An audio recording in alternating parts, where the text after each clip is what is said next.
Վերին շնչուղիների ինֆեկցիայի դրսևորումները հատկապես նկատելի եղավ փետրվար-մարտ ամիսներին։ Հիվանդները սակայն բժշկի դիմում էին արդեն խնդրի բարդացած վիճակում։ Առաջնակի հրաները դիմում էին պոլիկլինիկա կամ մնում էին տանը,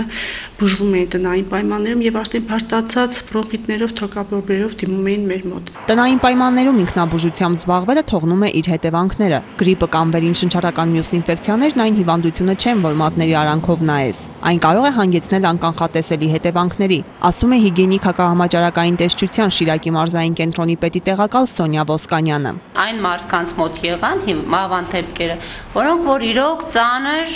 քրոնիկ հիվանդություններով էին տառապում եւ նաեւ դեպք եղավ, երբ որ հիվանդը ինքը երկար տաններ մնացել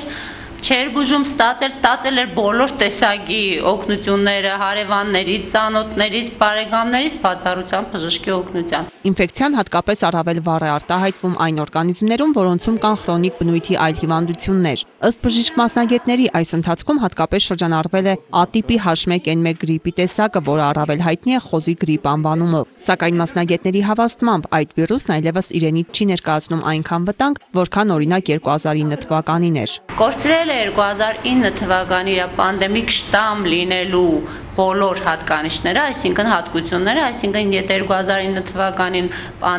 տարածված պանդեմիկ շտամը իրենից ներկայացնում էր շատ ագրեսիվ, շատ ծանր ընթացքով հիվանդություն հարուցող հարուցիչ,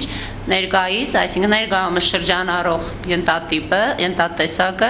կորցրել է իրեն բոլոր այդ հատկությունները, դարել է սովորական գրիպի հարուցիչ։ Հիմա տարածված է եւ H1N1-ը եւ մյուս սեզոնային վիրուսը գրիպները,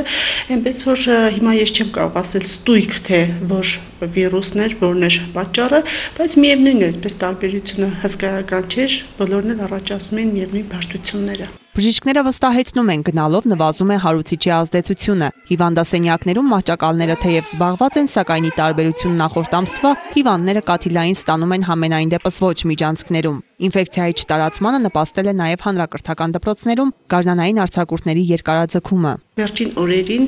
արդեն 5 օր, 7 օր, երևի մեկ շաբաթվա ընթացքում հոսքը պակասել է, հիվանդների վիճակը բարելավվել է։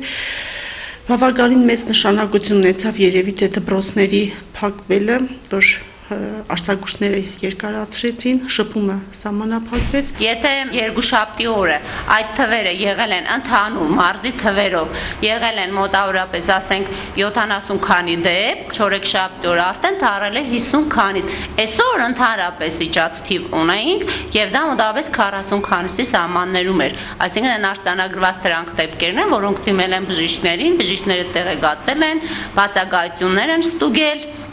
Նախակրթարանը, քան որ նախակրթարանը դեռևս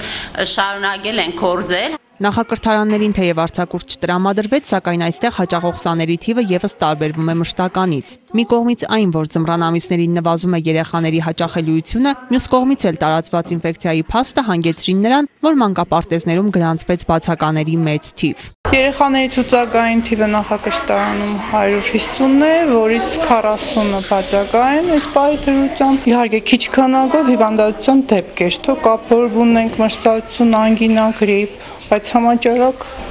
մեր մոտ չկա։ Մասնագետները եւս մեկ անգամ հիշեցնում են եւ միաժամանակ զգուշացնում. եթե կան վերին շնչառական ինֆեկցիայով մարդիկ, ապա նրանցից պետք է պահպանել 2 մետր հեռավորություն։ Քթարտադրությունը կամ հարբուխն էլ չպետք է շփոթել գրիպի վիրուսի հետ։ Ալա Բաղդասարյան, Արթուր Մարգարյան, Ազդարար։